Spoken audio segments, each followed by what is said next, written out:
Muito importante também frisar que o próprio Ministério Público de Primeiro Grau, que ofereceu num primeiro momento a denúncia, entendendo que havia o crime ao longo da instrução probatória,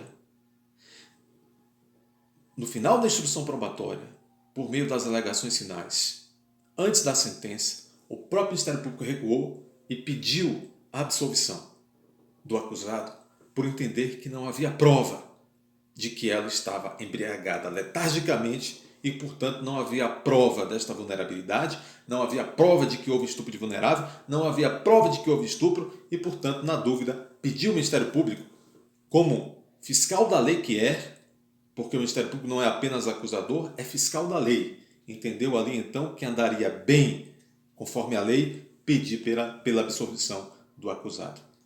E assim, como se disse, o juiz de primeiro grau o absolveu. Em segunda instância, os outros 3 magistrados mantiveram a absolvição.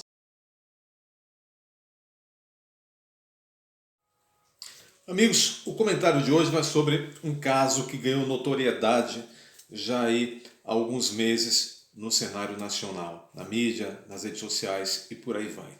Trata-se do caso que ficou conhecido como o caso Mari Ferri ou Mariana Ferri. A Mariana Ferri acusou o empresário André Aranha de, em 2018, tê-la dentro do Café de la Musique, em Florianópolis, acusou-o, portanto, de tê-la dopado, né? E, mediante bebida alcoólica, é o que consta aparentemente, de tê-la dopado e, portanto, a deixado em estado de vulnerabilidade e praticado, então, com ela conjunção carnal. Ocorre que esse processo veio à tona, esse caso veio à tona, esse caso virou processo. Em 2020, a primeira instância do juízo de Florianópolis absolveu o acusado por insuficiência probatória e, recentemente, agora neste segundo semestre de 2021, agora há pouco, em setembro de 2021, a segunda instância, ou seja, o Tribunal de Justiça de Santa Catarina, por unanimidade, por meio de 3 desembargadores, deu improvimento, não é? Negou o recurso à apelação da assistência de acusação da Mariana Ferri e, portanto, o Tribunal de Justiça da Santa Catarina manteve a absolvição, também por insuficiência de provas, manteve a absolvição do empresário, do acusado. Este caso tratava-se de uma acusação de estupro de vulnerável. O Código Penal vai tratar no seu artigo 213 daquele tipo penal que se costuma chamar de estupro comum. Já no artigo 217-A, o Código Penal vai trazer ali as modalidades daquele tipo que se chama estupro de vulnerável. Estupro de vulnerável, ele pode se dar mediante algumas modalidades, vamos dizer assim. O estupro de vulnerável etário, ou seja, o Código Penal vai prever, no caput do artigo 217-A, esse estupro de vulnerável, que é um estupro presumido. Praticar conjunção carnal com menor de 14 anos se tem como estupro. Mas além desse fator da idade, este mesmo dispositivo do Código Penal, o artigo 217-A, vai considerar também outras vulnerabilidades.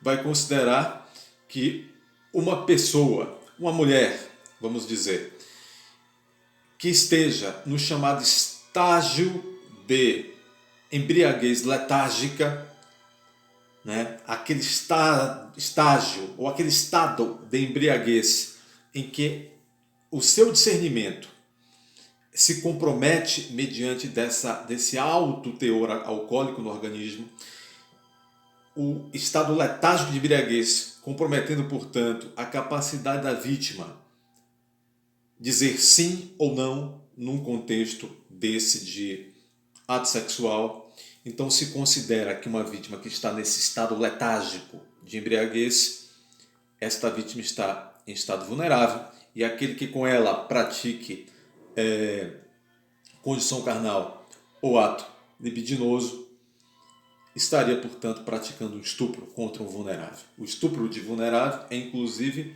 um crime considerado mais grave e que tem pena, portanto, também mais grave do que aquele estupro, o dito comum, do artigo 213. Então, é por isso que a acusação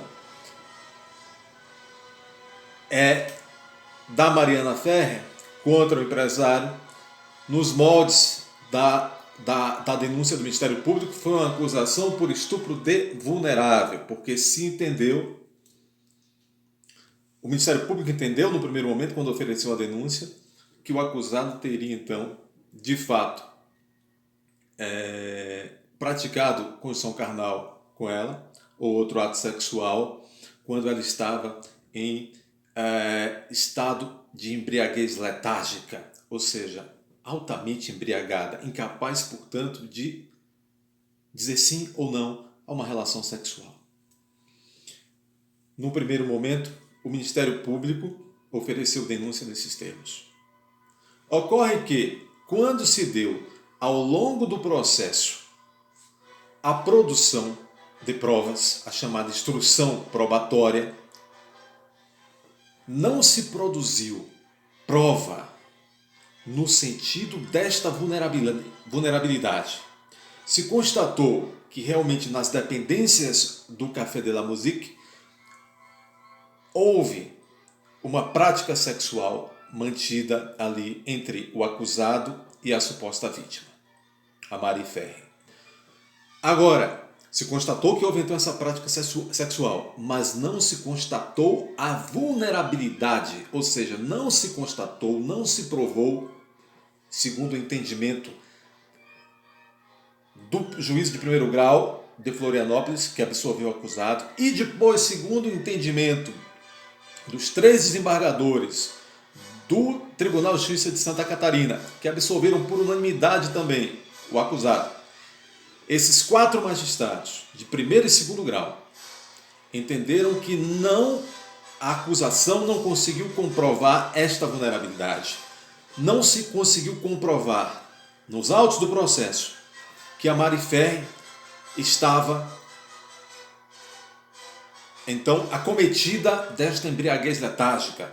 Não se conseguiu comprovar que ela estava a tal ponto embriagada que o seu consentimento para esta relação sexual se configurava ali, se caracterizava ali uma ausência de consentimento, uma impossibilidade dela consentir.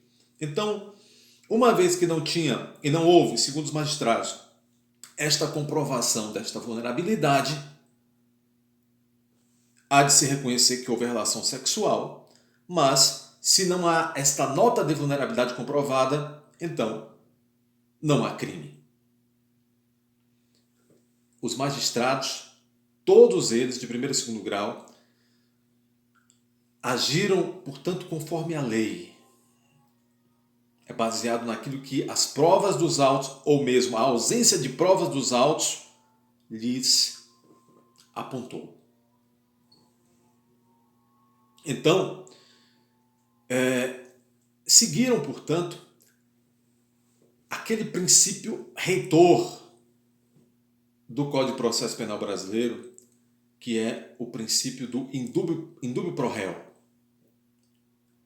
ou o princípio do favo rei, que diz que na dúvida, no âmbito de um processo, se há dúvida se aconteceu ou não o crime, ou seja, se há insuficiência probatória ou não há prova suficiente para condenar um acusado, deve-se absolvê-lo. Isso está no artigo 386 do Código de Processo Penal brasileiro, que assim determina ao magistrado. O juiz, diz o artigo 386, absolverá o réu, mencionando a causa na parte dispositiva, desde que reconheça não existir, diz o inciso 7º, não existir prova suficiente para a condenação. ou mesmo, diz o inciso 2 do mesmo artigo 386, não haver prova da existência do fato. Então, nós temos aqui 4 magistrados, o juiz de primeiro grau e os 3 desembargadores que compuseram, que integram a turma criminal que avaliou, que analisou a apelação da Mariana Ferrer. Esses magistrados, baseados nas provas dos autos e no Código de Processo Penal e na Constituição Federal, absolveram o acusado. Então, muito importante também frisar que o próprio Ministério Público de primeiro grau, que ofereceu num primeiro momento a denúncia, entendendo que havia o crime ao longo da instrução probatória, no final da instrução probatória, por meio das alegações finais, antes da sentença, o próprio Ministério Público recuou e pediu a absolvição do acusado por entender que não havia prova de que ela estava embriagada letargicamente e, portanto, não havia prova desta vulnerabilidade, não havia prova de que houve estupro de vulnerável, não havia prova de que houve estupro e, portanto, na dúvida, pediu ao Ministério Público, como fiscal da lei que é, porque o Ministério Público não é apenas acusador, é fiscal da lei. Entendeu ali, então, que andaria bem, conforme a lei, pedir pela absolvição do acusado. E assim, como se disse, o juiz de primeiro grau o absolveu. Em segunda instância, os outros 3 magistrados mantiveram a absolvição. Portanto, há muito ao revés, muito diferente do que muitos agitadores da mídia e até muitos agitadores também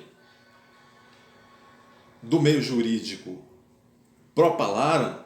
Não houve nada descabido neste processo, não houve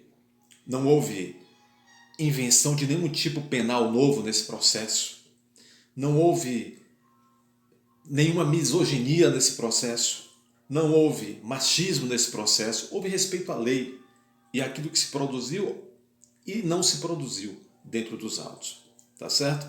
Então essa é a avaliação daquilo que neste momento se tem deste processo do caso Mari Ferrer.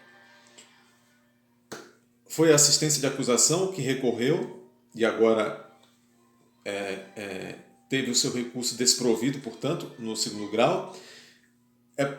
Talvez a assistência de acusação se inconforme e entre com algum recurso especial, ou seja, um recurso especial para o STJ ou mesmo um recurso extraordinário para o STF, mas são recursos muito restritivos do ponto de vista de cabimento, do ponto de vista de segmento nos tribunais superiores, mas é de direito da suposta vítima continuar resignada enquanto se faz presente alguma oportunidade de recurso. Tá certo?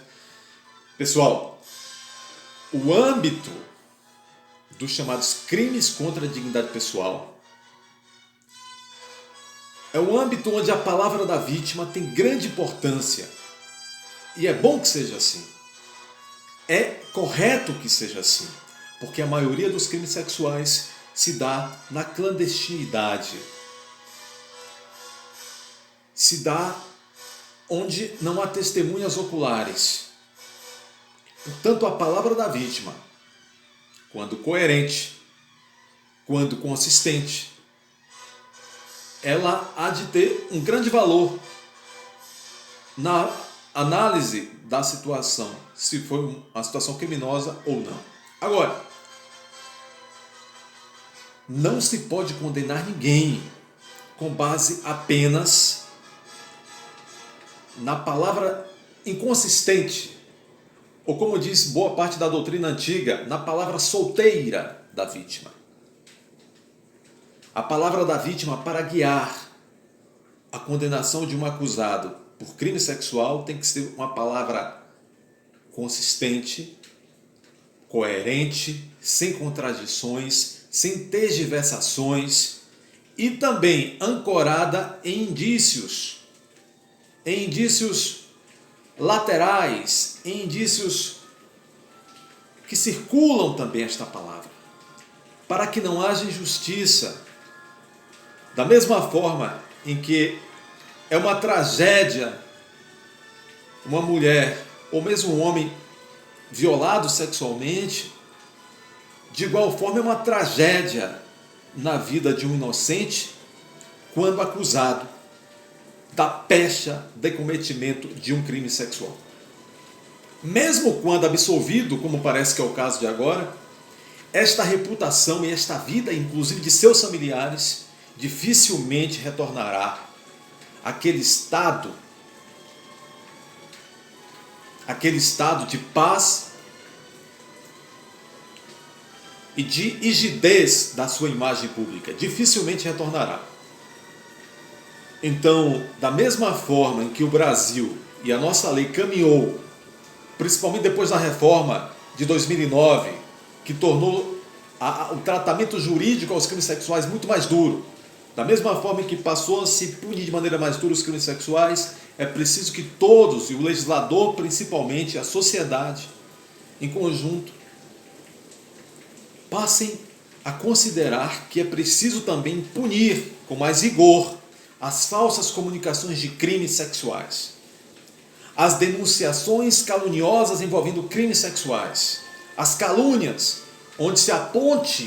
quando se aponta que o inocente teria cometido um crime sexual. É preciso que se faça assim para desencorajar aqueles ou aquelas que, visando interesses muitas vezes de toda a ordem, quando não apenas para prejudicar e ver prejudicada uma pessoa, imputam aquela pessoa ter cometido um crime sexual. Não é possível ter dois pesos e duas medidas num contexto tão delicado como no contexto das acusações de crimes sexuais. Está certo e andou certo o legislador quando tornou duras as penas contra os crimes sexuais. Mas estas falsas acusações ainda está em processo o caso da Marifer, não estou entrando nem aqui neste mérito. Estou aqui analisando agora em tese. Em tese, naquelas situações onde se verificar que houve uma falsa acusação de crime sexual, é preciso também que o legislador passe a tornar essas condutas mais gravosas e as penas a serem aplicadas a quem cometer estas falsas comunicações de crimes sexuais, estas penas têm que ser mais duras doravante. Tá certo? Então, este é um caso bastante interessante, movimentou bastante a opinião pública e certamente continuará gerando bastante debate. Tá certo, pessoal? O debate é legítimo e é assim que a sociedade evolui. É assim que a pacificação social é encontrada. Sociedade que não tem debate é uma sociedade autoritária. É uma sociedade pouco evoluída. Tá certo? Um abraço e até a próxima.